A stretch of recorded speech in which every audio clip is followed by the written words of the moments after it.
Thank you for joining the talk today, and thank you for the Natural History Society for inviting me to give a talk about the River Tyne nesting kittiwakes from 1994 to 2020. That's the period I've been surveying the nesting kittiwakes on the Tyne annually at all or most of the nesting sites each year. There in the centre, the photograph shows an adult kittiwake in flight, nice white underwing, white body, white head, tail, black legs, it's the black-legged kittiwake that we'll be talking about, and the yellow bill on an adult, and wingtips as if dipped in ink. So this is what we'd like to see during the nesting season. A nice well-attended nest, 2 adult birds there, 2 parents of a small chick there, a few days old. This is at the McNulty offshore site at South Shields along the riverside in July, with a small chick at that point. The bird on the right has 2 rings on its leg, a yellow Darvik ring and a metal ring as well.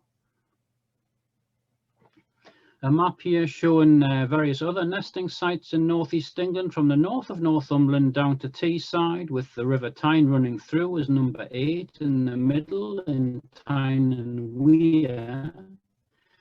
And I also, as well as surveying the kittiwakes along the River Tyne, I do survey at Dunstanburgh each year as well to compare figures, and also survey the nesting site at Tynemouth on the natural cliffs there as well. So this map shows the river and the various nesting sites along the river in the period of study. And natural nesting site, as I say, at the mouth of the river on the cliffs at Tynemouth, and other locations along the river on various buildings and structures, man-made things where the kittiwakes nest on different ledges. 3 of the sites now have no nesting kittiwakes, number 2, 4 and 5, but did earlier in the study, and most of the kittiwakes now are in the Newcastle and Gateshead area on the river, 9, 10, 11, but we'll have another point to add there, which is number 12, High Level Bridge, where they started nesting in the last 3 or 4 years.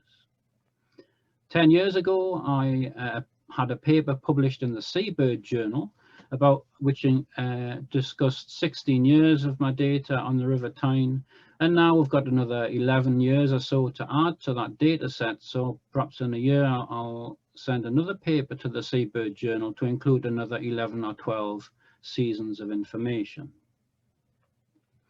I'm going to mention apparently occupied nests during the talk, or AONs to shorten. And what's an AON? It's a well-built nest capable of containing eggs with at least 1 adult present, which is what we're seeing in the photograph there. And AONs are surveyed by repeated counts in late May to mid-June, or a single count in early to mid-June. And you see the photograph there is 23rd of May at the Baltic Arts Centre, so a late May observation there. A nice nest, adults sitting on eggs quietly, just resting. So we're going to start at the mouth of the river and work our way up, looking at the different nesting sites, or most of them along the river, and some associated facts and figures as well. So down on the cliffs at Tynemouth, in amongst the Permian yellow sandstone, which used to be a desert in about 200 million years ago. And there, kittiwakes nesting on little ledges, some with young there, you'll see in the photograph.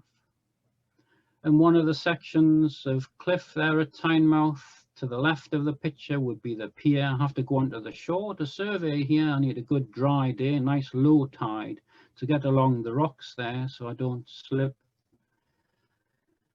And the first started nesting on the far headland there at Penbow Crag, and then moved round and then along over the years into the arches and to the left towards the pier as well. So this graph shows how the nest numbers have increased since early in the study, as it were. A dip in 1998 when we had poor weather that summer, lots of rain, which affected all the birds along the river and at Tynemouth as well. And you see the steady growth there from about 100 pairs going up to over 300 nests in recent years. Breeding success, or number of chicks raised per apparently occupied nest. So that's chicks raised to a good size, ready for fledging. How many chicks per nest. John Colson worked out that a breeding success of 0.8 chicks per nest would maintain a colony. So you see here the trend line indicates above 0.8 and an increasing trend as well, with dips in 2004, 2008, 2013 and 2018. Well, I know that in 2008, 13 and 4 and 18, there was poor weather early in the spring, which has obviously affected the breeding condition of the birds and affected the breeding success as well. And that's a repeated picture throughout the river during those years. North Shields Fish Quay, just a little way up the river. So kittiwakes pass the North Shields Fish Quay regularly, going and coming, going up river and coming down river to go up and feed. And there's a photograph of an adult kittiwake in winter plumage with a dusky mark behind the eye, which they get in the winter. This photograph, October, was taken, and you'll see the outer primaries, the outer two primaries on both wings are still growing. It's molt time at that occasion, and so when the two outer primaries are fully grown, the black tips on those feathers will be at the tip of the wing. So here's some figures of monthly maxima during a few years at North Shields Fish Quay of some observations. The higher numbers in the spring and summer. In the winter, January, February, November, December, very few birds at the Fish Quay, and then they only come in maybe one bird for a few hours and then fly back out to sea. So in the winter time, most of our kittiwake may be thinly spread in the North Sea, but most of them out in the North Atlantic for the winter period. The old lifeboat house at North Shields Fish Quay, where kittiwakes nested, this building's been demolished now. 4 ledges were placed on the east and west faces of the lifeboat house in the 1990s to try and attract some kittiwakes to nest there, when the Brewery Bond warehouse at North Shields was going to be netted to try and encourage the birds to spread here, and they did. So here's some more figures. In 1996, 1995, 1996, 36 successful nests, raising 54 chicks that year. And then later on, the building was demolished, and of course they didn't nest again. There's the east face of the building with 4 ledges and some kittiwakes in July 1997. Moving further upriver to the Brewery Bond warehouse, where John Colson and his students from Durham University studied here for many years, from the late 1950s through the 60s, 70s and 80s, studying most of the, well, all the kittiwakes that nested on the building on all these little window ledges, which were all the way around the building. At that time, the glass structure wasn't there, and that was added in the late 1990s when the building was converted to Manhattan-style apartments.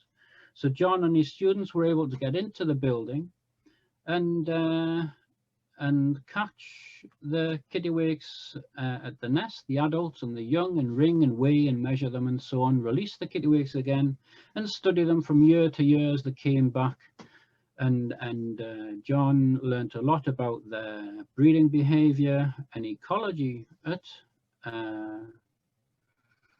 North Shields, and produced this book in 2011 on the Kittiwake, the monograph about the Kittiwake. Since then, he's produced another couple of books, one on gulls and one on the common eider as well.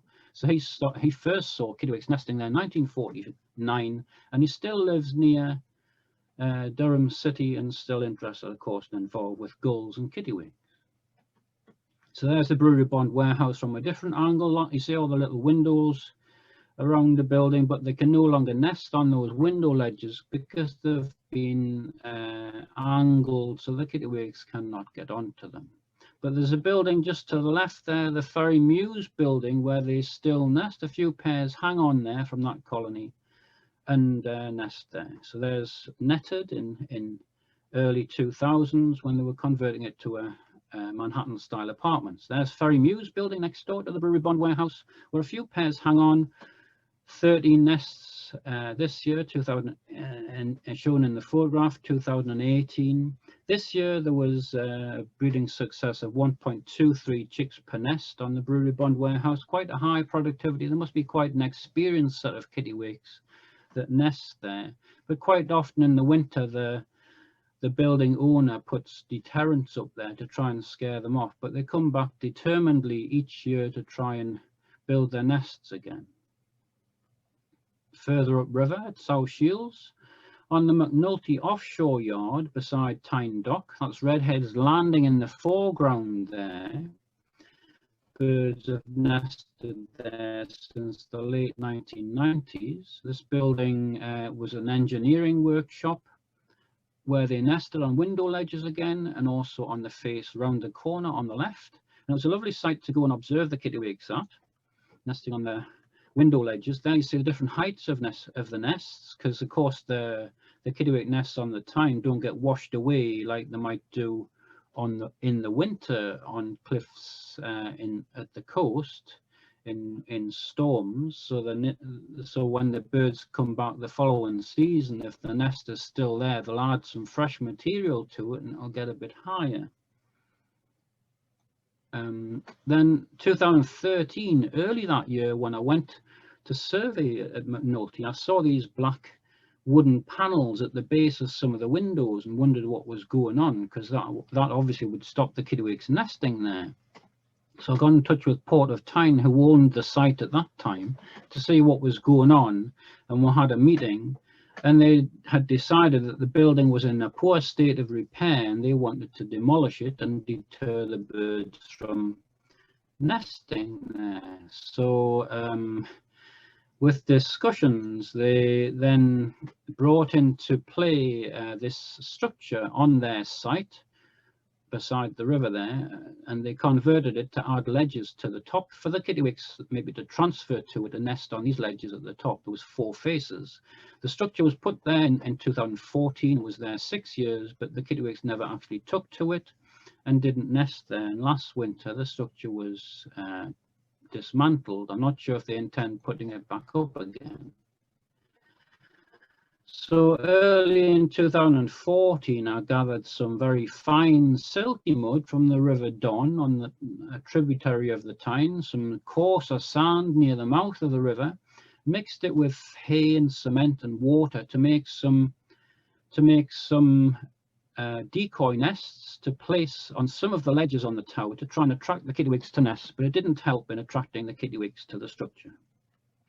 So there, this photograph in 2015, and that summer all the Kittiwakes deserted the site, because you might see in the nest second from the left there's a kestrel there nesting in the Kittiwake nest. You can just see its head and tail, and they scared off all the Kittiwakes from the site, and they never nested there again. So here's some figures at the McNulty site. The maximum number of nests, 55 in 2012 with 69 young. And then the building was demolished 2018, and the dock was infilled from 2014 because Port of Tyne wanted to use the land there and to make a deep water berth for big ships coming to the river to handle big cargoes. So now that building is no longer there. Further upriver again to Felling Shore is AkzoNobel, or the International Paints, or the International Coatings site on the river, on the south side of the river, which we observe from the north side because the nests are right next to the river. And Cathy here has been involved in surveying for the last 6 years at AkzoNobel, doing extra surveys, so we'll learn a bit more about the Kittiwakes here, and we'll split the site into various sections to study. And so there's some figures of the growth again of the number of nests at AkzoNobel over the years, from less than 100 now to well over 200, getting on towards 300 nests.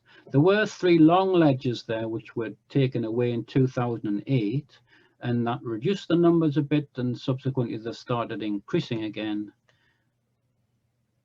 And so removing the ledges may have had an effect, but 4 new ledges have been added to the site in recent years, but they haven't taken to them yet. Breeding success at AkzoNobel is fairly steady, you'll see from the trend line, with ups and downs, but there it's a very high breeding success of slightly over 1 chick per nest, which is really good. With dips again, 2008, 2012 or 13, 2018, again related to the poor spring weather. Moving upriver to the Kittiwake Tower at Salt Meadows, a Gateshead on the south side of the river. On average, about 100 pairs nest on the Kittiwake Tower there. It was first put in place for the 1998 breeding season next to the Baltic flour mill, which was then going to be netted. And so the hope was that some of the Kittiwakes would transfer onto the artificial tower to nest, and so that we didn't lose all the Kittiwakes that had nested on the Baltic flour mill, with over 300 pairs at that time in the 1990s. Then the structure was moved downstream to this position 3 seasons later because it was next to a car park and the droppings were going onto the cars, so they moved it downstream.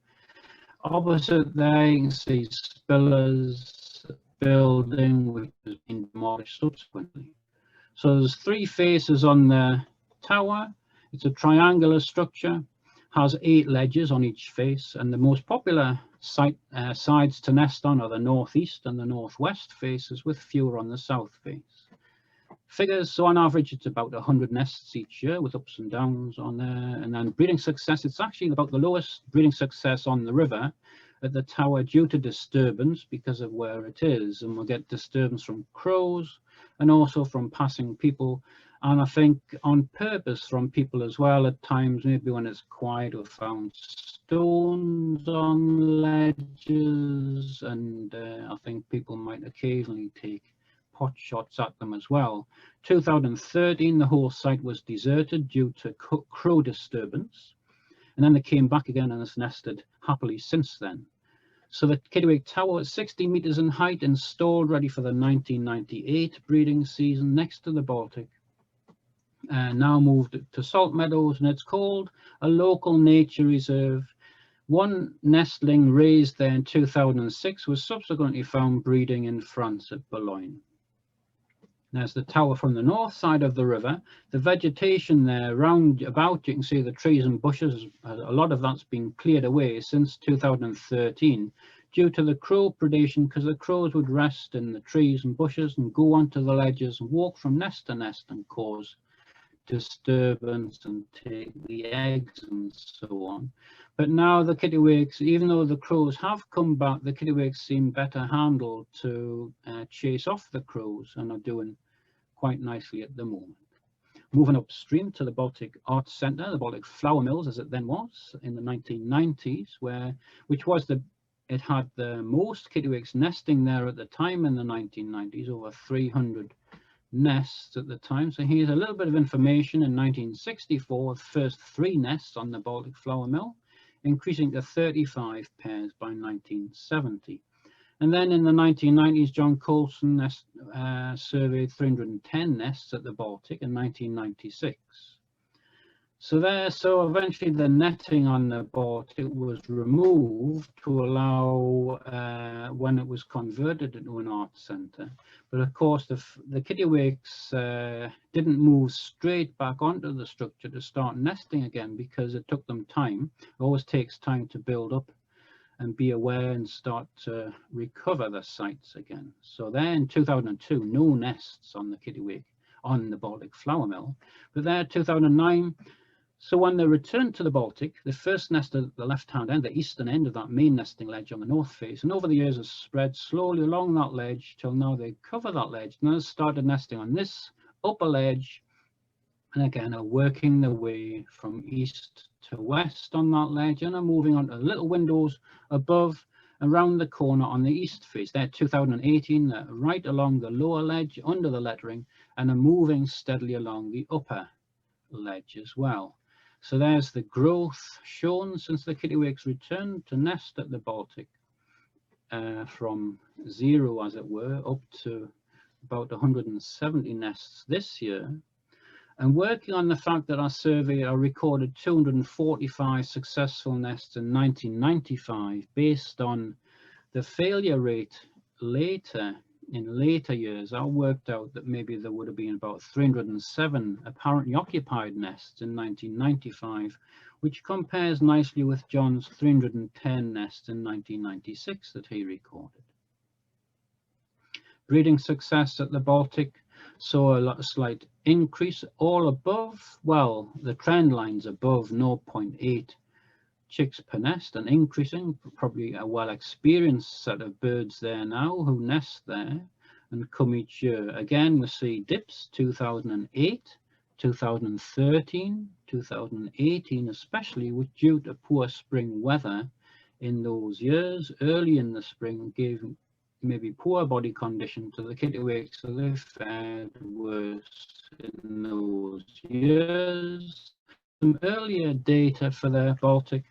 In 1995, 245 successful nests, i.e. nests raising young, which equated to about 307 apparently occupied nests. And then no nests, you see 2001 to 2004, then starting as one successful nest, raising young 2005, but apparently occupied nests before then.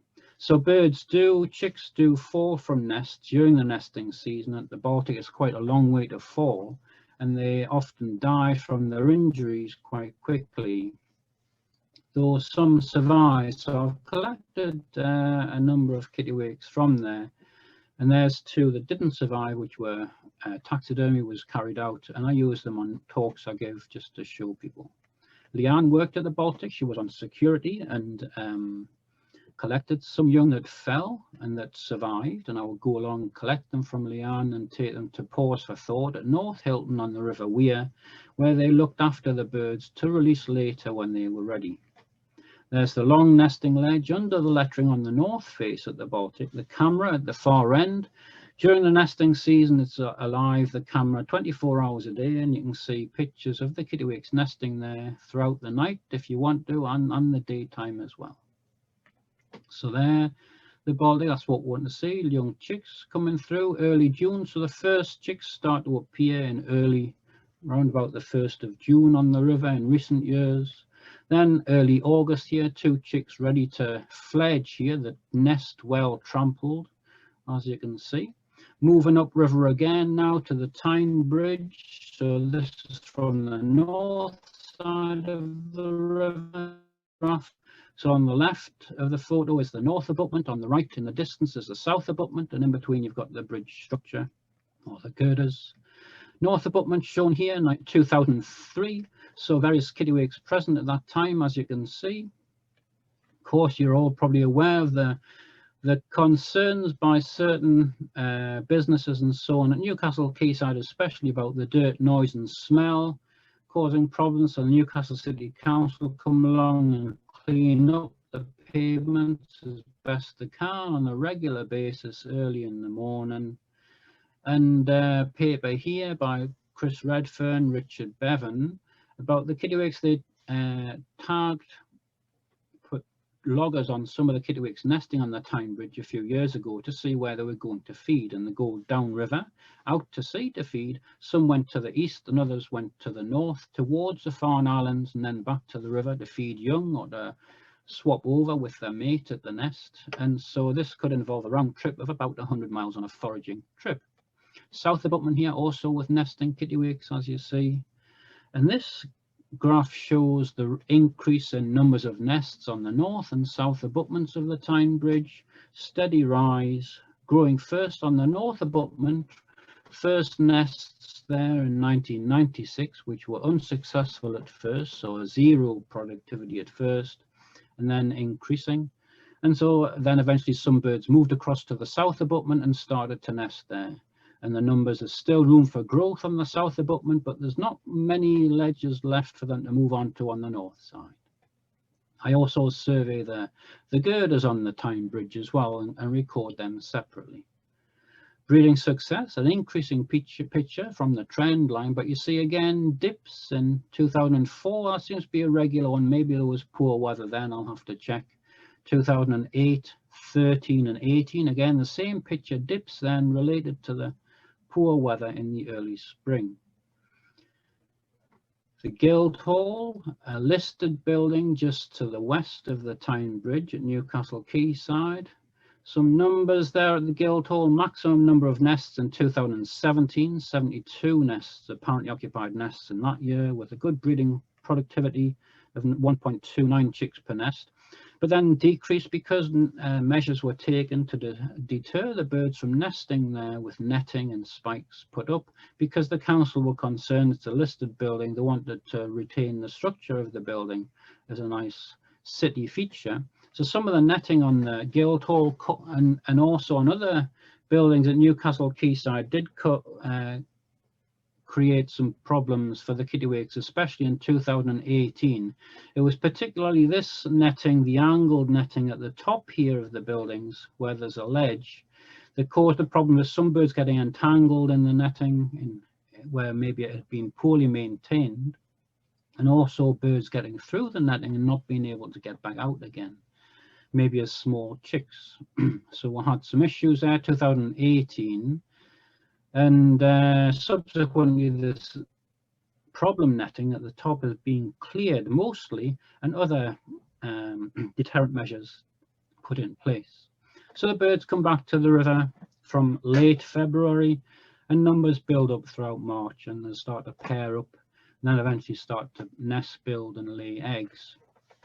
The whole river here from 1994, so numbers raising, increasing from about 400 nests with a dip in 1998 to about 100 nests on the river because of that poor weather we had that summer, and then increasing to over 1,600 nests this year in 2020, which is a remarkable increase on the river. Breeding success for the river as a whole, they're fairly steady pictures, slight decrease, slight declining trend line there, but again you see the dips in 2004, 8, 13 and 18 again. So some other deterrents here on the gill along like the avishock tracks, which have wires inside which carry a current and give an electric shock to a kittiwake. Just a slight shock on Phoenix House on the left there. On the left there's some little gel pads were placed on the top ledge, and on the right Premier Inn avishock was used there as well. Here on the Guildhall photograph on the left you see the tracks, but there's kittiwakes resting on top. The avishock wasn't working, so I contacted the council and they realized that an electrician had switched it off by mistake. He hadn't realized what the switch was for, so they switched it back on again. Phoenix House gel pads here. So to a kittiwake, the gel in the little circle dish looks like a flame is rising from it and is supposed to scare the kittiwakes off, but this particular batch didn't work and the kittiwakes nested quite happily in amongst the gel pads, as you can see there. This little bit of netting, this section on Phoenix House, caused some problems in summer 2020 this season, and we had maybe 2 dead kittiwakes entangled in the netting to be released, and 3 live kittiwakes entangled in the netting which had to be released, unfortunately. So this winter that little section should be sorted out and alternatives put in place. There's a fire brigade going up in July to retrieve an entangled youngster from the netting, and here Blythe Wildlife Rescue going up in July on an arm to that site to retrieve an adult kittiwake from the netting and then release it the following week early in the morning on the Tyne, and it flew off quite happily and flew downriver. And then a few days later, a nestling needed to be released from the netting. John from Blythe Wildlife Rescue went up again on a cherry picker, and there he is standing on the right. He's got the youngster in his hands, and it was taken away for him to look after, well, his organisation to look after and care for and release later when it was well.